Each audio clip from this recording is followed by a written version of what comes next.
Hello everybody, welcome back to HardReset.Info channel. In today's video, I'll show you how to fix fingerprint sensor not working on your OPPO Reno 15F 5G.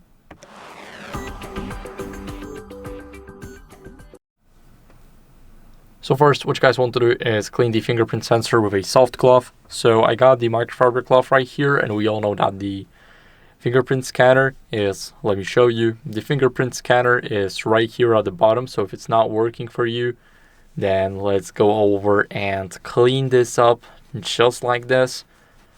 Now what we can do is we can try and use the fingerprint now when the phone is not dirty.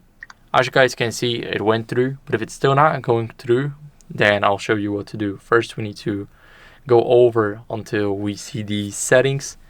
Now here in the settings, what are we doing is we're re-registering our fingerprint. So we need to scroll a bit down, we need to go over to security and privacy, and here we want to scroll down, go to device unlock, now face and fingerprint unlock, and here we select the fingerprint.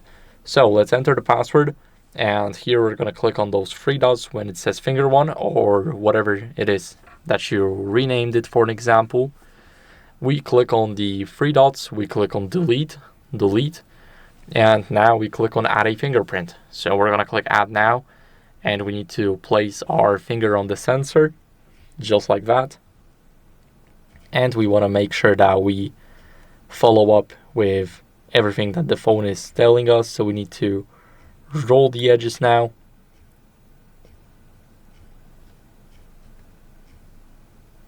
and as you guys can see, the fingerprint has been added again. So let's try it. It is working.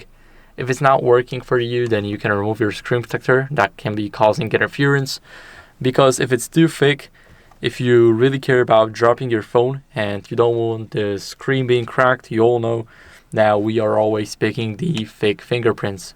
Sorry, not fingerprints, but screen protectors. But that might be the reason why your fingerprints are not going through. So make sure to remove it and see if that makes a difference. If not, then as a last resort, you can update your software to fix any glitches. So scroll down, go to System and Update. Here select Software Update. And as you guys can see, it is checking for updates automatically. All you need is Wi-Fi forward. My version is up to date, but if yours isn't, then I recommend you updating. This is very important because you want to keep up with the latest version without any glitches. That's it for the video. I hope it was helpful. If it was, then leave a like, subscription, and a comment. And I'll see you in the next one. Bye.